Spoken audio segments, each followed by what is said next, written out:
Il y a 3 tests importants qui sont les critères d'une vie de prière abondante. Le ciel ouvert, la puissance d'un esprit qui descend, la voix de Dieu qui est entendue. C'est ainsi que le Seigneur Jésus-Christ menait sa vie de prière en toutes circonstances et à propos de tout besoin. C'est de cette façon que nous pouvons nous aussi apprendre à prier. Sa renommée se répandait de plus en plus et les gens venaient en foule pour l'entendre et pour être guéris de leur maladie. Et lui, il se retirait dans les déserts et priait. Luc 5, 15, 16. Des multitudes étaient venues vers lui pour l'entendre parce que le Seigneur les avait invités. N'avait-il pas dit « Venez à moi, vous tous qui êtes fatigués et chargés, et je vous donnerai du repos » Ayant donc entendu son invitation, ils s'approchèrent. Il nous est dit qu'une grande multitude vint vers lui. Cependant lui-même se retira dans un endroit désert pour prier. Luc 5, 16. D'un côté, une immense foule, une multitude qui était venue pour l'écouter et pour être guérie par lui. Notre Seigneur aime tout le monde, il bénissait tout le monde, il ne renvoyait jamais personne à vide. Tout ce que le Père me donne viendra à moi, et je ne mettrai pas dehors celui qui vient à moi.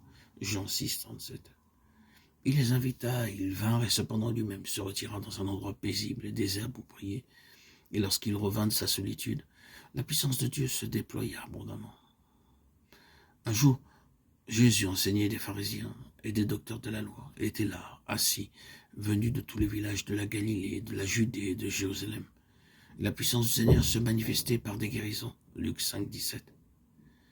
Personne ne peut être plus occupé ou avoir plus de travail que le Seigneur Jésus. Mais pour nous, il nous faut sacrifier certaines activités, mettant à part plus de temps pour prier. Lorsque nous prierons pour connaître la volonté de Dieu, la pensée de Dieu, le dessein de Dieu, alors nous verrons la puissance de Dieu se manifester. En ce temps-là, Jésus se rendit sur la montagne pour prier, et il passa toute la nuit à prier Dieu. Luc 6, 12.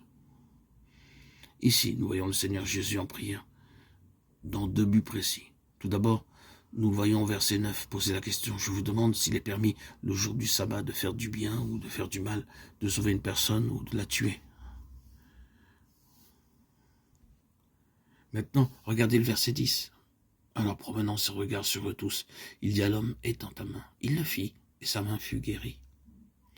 Ensuite, nous trouvons au verset 11 « Ils furent remplis de fureur, et ils se consultèrent sur ce qu'ils feraient à Jésus. » Au lieu d'être reconnaissants parce que le Seigneur Jésus avait guéri un homme le jour du sabbat, les Juifs étaient remplis de fureur, à tel point qu'ils préméditaient de lui faire du mal. Nous pouvons ainsi voir combien ils étaient endurcis.